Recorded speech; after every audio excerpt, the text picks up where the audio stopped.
Chapter 10, Step 7, Find Your Because.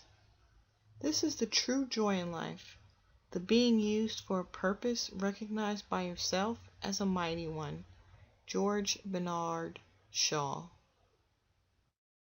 When we look at the 3%ers, happy, successful people, who are the naturals of success, we finally realize that they are being who they are and living their purpose in life. Whether working, relaxing, or playing, this means you stop apologizing for being and expressing who you really are and allow yourself to prosper for that expression. Most people don't know why they're here on earth. That leads to feelings ranging from depression, frustration, and stress to rage, guilt, and despair. To find your because means you know your ultimate why too, which ultimately is to be and express who you really are and allow yourself to prosper as you serve others. When you find your because, you will have taken the most important step to become fundamentally unstoppable, because a person who acts on purpose may be slowed, but they can never be stopped. People don't follow followers. People follow leaders. You can be that leader, but to do that, you must find your because. The 3 aspects to find your because are: 1. Define your core competencies. 2. Identify your avenues of expression.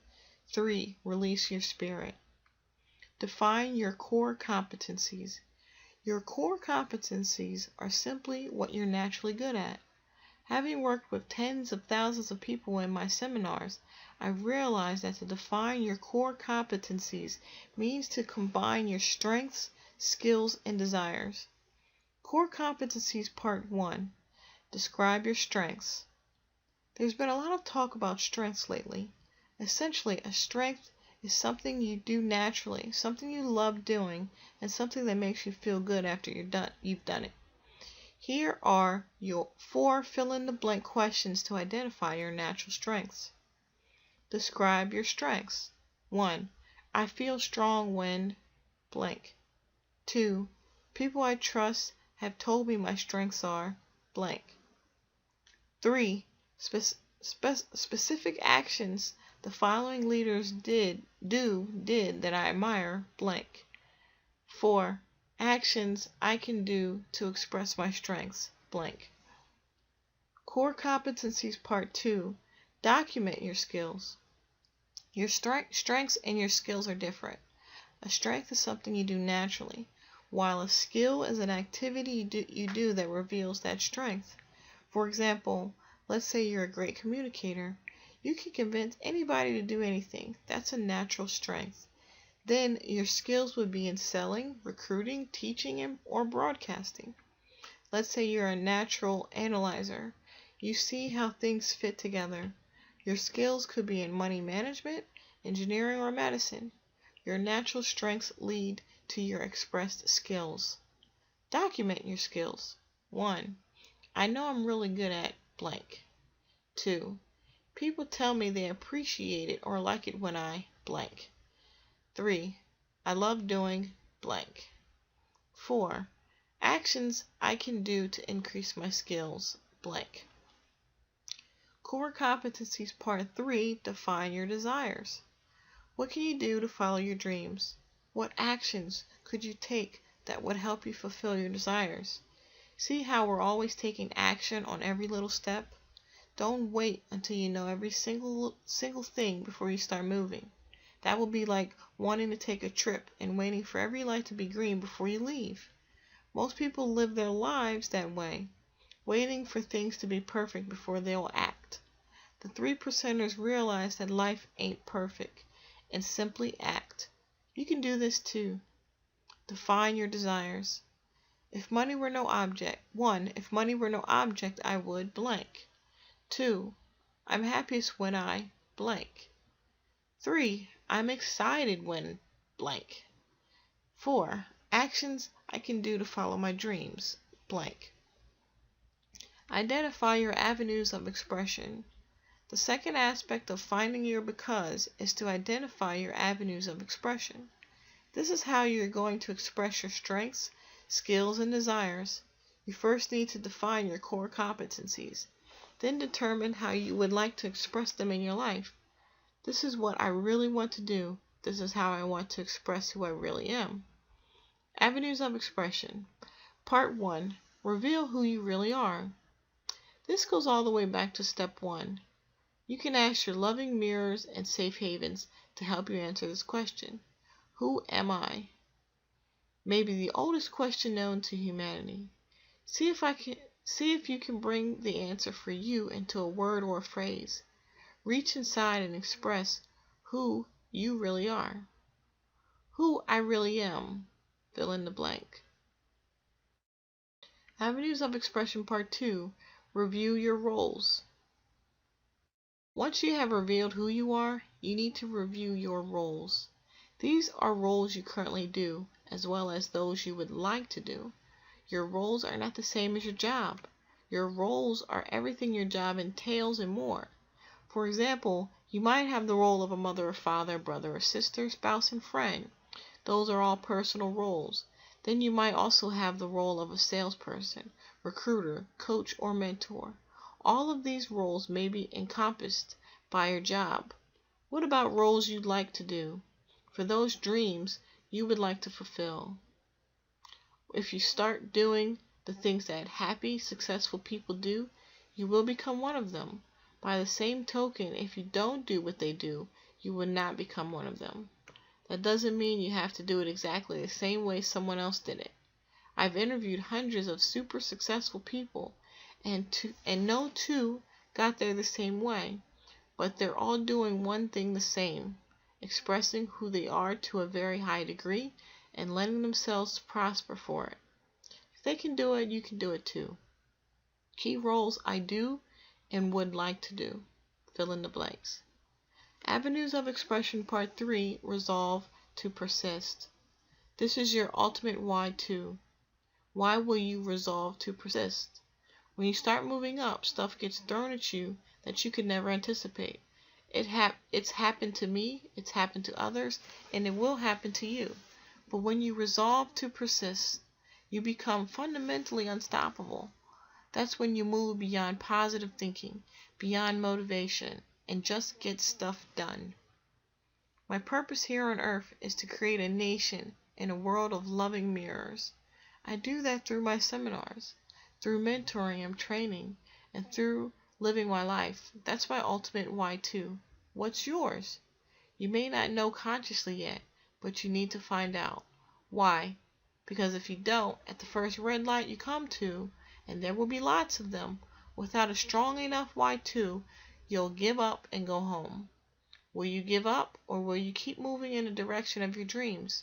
If you turn around and go home, I guess you didn't want it that bad.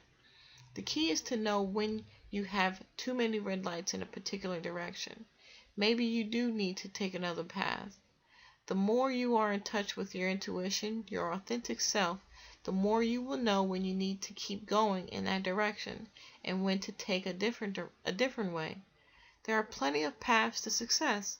Ask yourself why you'll never stop until you get there. Why I will persist. My ultimate why too. Fill in the blanks. Release your spirit.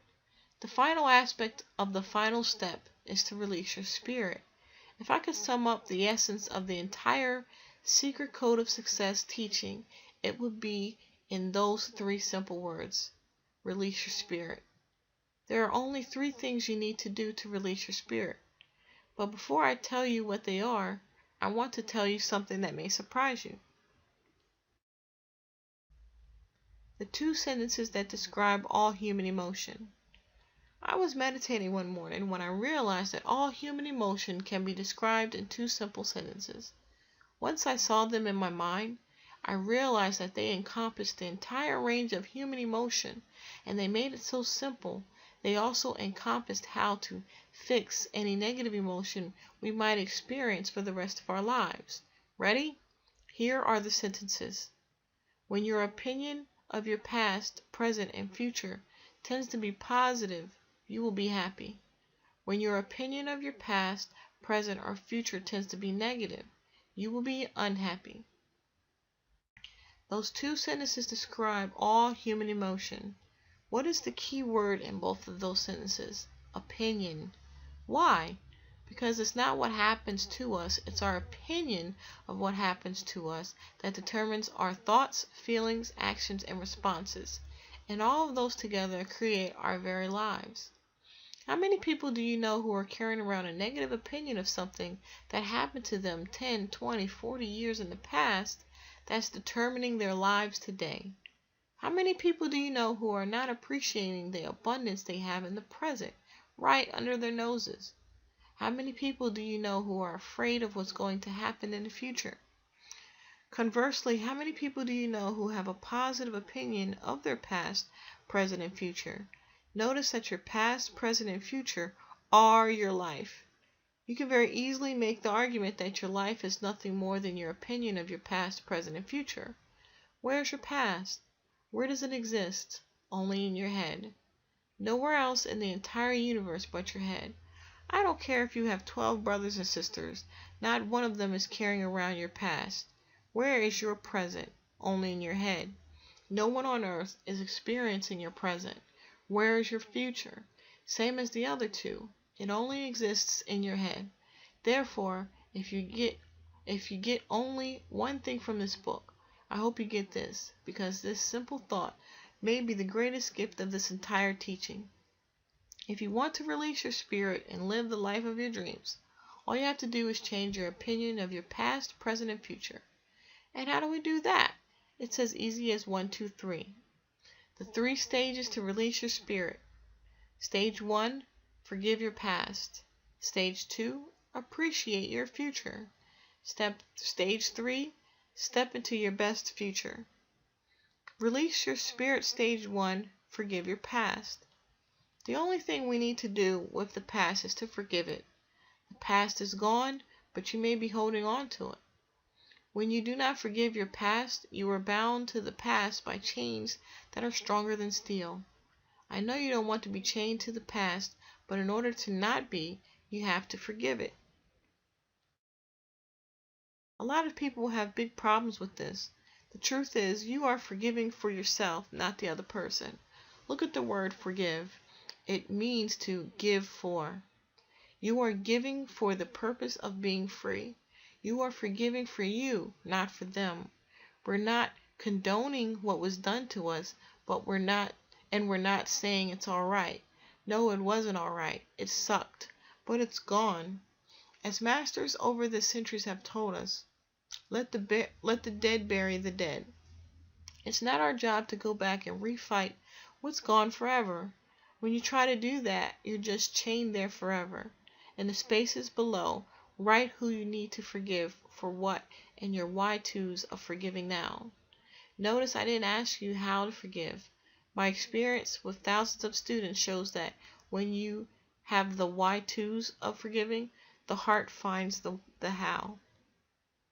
Exercise, forgive your past. Left side of the column, who I need to forgive. Middle of the column, for what? Right side of the column, my why-tos of forgiving. Release your spirit. Stage 2, appreciate your present. Stage 2 of the release your spirit is to appreciate your present. The word appreciate literally means to raise in value. What are most people doing? Right, the exact opposite. They're depreciating what they have. Why don't I have what they have? Why don't I have as much money as them? Blah, blah, blah. Yes, it's good to have goals and to strive for them, but the problem comes when nothing is ever good enough for you.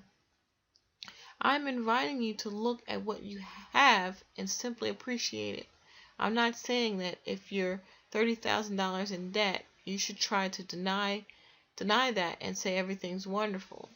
You might say, no, I'm in big financial trouble right now. I've got bills, I've got debt, and I'm not making much money, but I'm still breathing. I've got all my fingers and toes. My eyes work. My ears work. I can type and I can talk. I've got a phone and I've got a computer. I've got a brain that works. You may think this is silly, but I'm not being facetious here. Do you have any idea how many people have none of the things you take for granted every day? You enjoy all this bounty and abundance without thinking, and almost certainly without appreciation. Do you remember what happened on September 11th, 2001? Remember the aftermath of Hurricane Katrina? Do you know what happened in your mind after the horror of seeing those pictures on TV? The first thing that happened in your mind, whether or not you realized it, was that you automatically focused on everything you have. You watched so many people lose so much, their homes, their friends, their very lives, and somewhere inside of you, you said to yourself, thank God I have so much. After September 11th, I remember watching along with everyone else as the Twin Towers crumbled to the ground. I was living in Massachusetts at the time, and I turned off the TV, got in my car, drove to my parents' home in Maine, and hugged them. Why did I do this? I guess it was some sort of instinct that told me to hold on to and appreciate everything I have been blessed with. I hope I'm jarring you a little bit because we just don't realize what a miracle life is. Sadly, it often takes a tragedy to show us everything we already have. That's where the phrase, you don't know what you've got till it's gone, comes from. But here's a little secret. Actually, it's a huge secret. You don't have to wait until something's taken from you in order to appreciate the fact that it's there. In the exercise below, I want you to list what you like about your present. I hope you take a lot more room than this page to do that. Then I want you to write what you don't like about your present situation. I don't like that I'm $20,000 in debt. I don't like that I'm not making enough money to be able to take more vacations. I don't like where I'm living. Whatever it is, be honest. Give yourself permission to tell the truth without judging yourself. And no, you do not have to share this list with anyone. Look, you're already thinking this stuff in your head. I'm just asking you to write it down. The main reason positive thinking doesn't really work is because there's always stuff you don't like about your life. Why lie about it or try to pretend it's not there? In the third column, I want you to answer, who can help me grow? The reason I didn't ask you, how can I change, is because if you knew how to change, you'd already be doing it. Answering the question, who can help me grow, focuses your mind on the resources you can find. These can be in the form of books, CDs, seminars, coaching, mentoring, or friends. You have resources right under your nose that you've allowed to depreciate. Now it's time to appreciate them, so you don't have to lose them. Exercise. Appreciate your present. Left side of the column. What I like about my present. Middle side of the column. What I don't like. Right side of the column. Who can help me grow? Release your spirit, stage 3. Step into your best future. The final stage to release your spirit is to step into your best future. We've all done exercise where we've written about our ideal future and tried to imagine what it would be like to live there. But I'd like you to do something different this time. Here's something strange that the gurus never told us about success. We live our lives in days. I know that sounds obvious, but the gurus have told us to write about how wonderful everything will be sometime in the future when everything's perfect. While I hate to say this, but life on earth ain't perfect. Many of my closest friends are multimillionaires, and not one of their lives is perfect. So rather than trying to envision some glorious, idealized future where everything's perfect, I want you to try something that is, ironically, a whole lot easier. In the space below, or in your Secret Code of Success journal, I want you to write what happens in your perfect average day. I learned this exercise from Frank Kern, one of my brilliant mentors who happened to live a life most of us can only dream of. He spends most of his days surfing off the coast of San Diego, while his online businesses rake in over $1 million a month. Yes, a month, not year. Frank says that he did this exercise when he was making good money, but was pretty miserable, because he hated what he was doing and who he was doing it with. In less than a year after doing this exercise, his life completely changed from having lots of money and being miserable to having even more money and being ridiculously happy. I want you to think about your average day that you live right now. What happens in your average day? You wake up, you open your eyes. Maybe the alarm clock goes off because you don't really want to get up and do what you're doing. Note, I haven't needed to use an alarm clock for over 20 years. I think that may have something to do with the fact that I love what I do and do what I love. You get out of bed, you eat breakfast, or not. Maybe the kids are running around getting ready for school. You go to work. Are you doing something you love? Do you work out of your home? Do you go into an office? You go through your day. Are you happy, bored, excited, feeling a sense of significance and contribution? You come home. Are you tired, worn out, exhausted, exhilarated, happy, satisfied? You go to bed. What are the last thoughts you think before drifting off to sleep? Contentment, thanksgiving, dread at the thought of having to do it all over again tomorrow? Do you see what I'm getting at? This is how you live your life. And before you know it, a year's gone by, 2 years, 5 years, 10 years, 20 years and more.